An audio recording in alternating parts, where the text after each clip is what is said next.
Damai sejahtera Allah yang melampaui segenap akal budi, kiranya memelihara hati dan pikiranmu di dalam Yesus Kristus Tuhan kita. Amin. Shalom, selamat pagi saudaraku. Mari kita muliakan Tuhan dengan semua pekerjaan yang baik hari ini. Dan kita diberangkatkan firman Tuhan dari Yesaya 9 ayat 5, demikian firman Tuhan. Sebab seorang anak telah lahir untuk kita, seorang putra telah diberikan untuk kita. Lambang pemerintahan ada di atas bahunya, dan namanya disebutkan orang penasihat ajaib, Allah yang perkasa, Bapa yang kekal, Raja damai. Demikianlah firman Tuhan. Bapak ibu saudara-saudaraku yang terkasih dalam Yesus Kristus, dalam perjalanan kehidupan kita saat ini, apakah yang menjadi orientasi kita? Apakah yang menuntun kita dalam semua aktivitas hidup itu?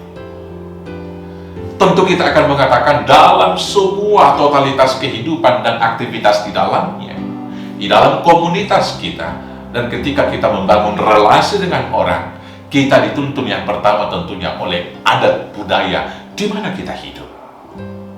Dan selanjutnya ada norma-norma yang disepakati bersama di sana untuk dilakukan.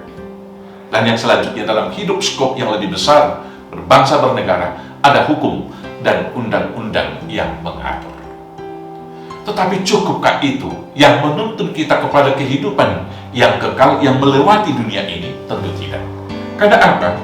Adat bisa saja bergeser sesuai dengan kesepakatan dan zamannya yang berlaku. Kita melihat pergeseran-pergeseran dalam adat Batak misalnya. Dalam adat Batak salah satu ada tingkatan-tingkatan orang meninggal. Ada orang yang meninggal yang dikatakan kalau dia masih kecil mati bunuh. Kemudian kalau istri yang mati duluan dikatakan matopas tatari.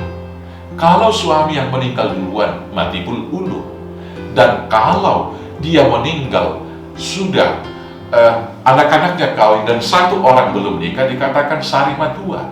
Tetapi kalau sudah sempurna semua menikah dikatakan saur matua. Tapi dalam fakta kenyataan, ada saja anaknya belum menikah sudah ditetapkan saur matua dengan perkataan umurnya sudah cukup dan pekerjaannya sudah mapan. Padahal secara prinsip adat itu tidak benar. Yang kita garis bawahi di sana bahwa adat juga rupanya dinamis sesuai kesepakatan bersama, bisa saja berubah-ubah. Demikian juga norma-norma yang ada. Saudara-saudaraku, berubah norma yang ada di Papua dengan ada yang di Jakarta dan ada di Toba. Semua itu bergeser sesuai dengan situasi. Demikian juga hukum dan undang-undang bisa saja diamandemen, disesuaikan dengan zamannya. Karena itu, kalau kita berorientasi dengan norma, berorientasi dengan adat, berorientasi dengan hukum, itu yang memandu kehidupan kita, maka itu tidak cukup mengantar kita. Dan kemudian sikap kita akan terjadi seperti yang dikatakan oleh orang Batak, melakukan apa kata umum. Atau seperti yang dikatakan orang Batak sekali lagi mengatakan, emena masak, digagat ursa, baina masa, ima niula. Maka kita akan menyesuaikan diri dengan yaitu budaya dan zamannya. Sementara di satu sisi panggilan orang percaya harus berbeda dengan dunia, karena kamu adalah garam dunia, kamu adalah terang dunia.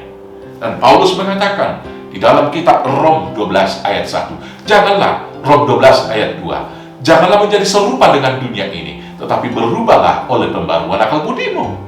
Maka supaya kita bisa berbeda dengan dunia ini, satu-satunya yang menuntun kita harus Raja Shalom, yaitu Yesus Kristus. Karena Yesus Kristus dan firman-Nya tetap sama, baik kemarin, hari ini, besok, dan selama-lamanya. Dan itulah dasar pondasi ukuran kebenaran yang paling prinsipil. Dan Yesus sudah datang. Karena itu, dalam hal apapun, ketika ada pergumulan, datanglah kepada Yesus supaya kita jangan disesatkan, diombang-ambingkan dunia ini. Hal tujuan hidup kita, mari kita bertanya kepada Tuhan Yesus, karena Dialah yang membawa kita melewati dunia ini. Karena itu saudara-saudaraku yang terkasih, jangan lagi berorientasi terhadap hukum-hukum dunia, tetapi berorientasilah dibimbing oleh Tuhan Yesus. Karena sebab seorang anak telah lahir untuk kita, seorang putra telah diberikan untuk kita. Lambang pemerintahan ada di atas bahunya, dan namanya disebut orang Penasihat Ajaib, Allah yang perkasa, Bapa yang kekal, Raja Damai.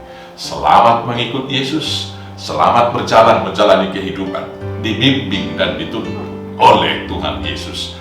Tuhan Yesus memberkati. Amin. Kita bersatu dalam doa.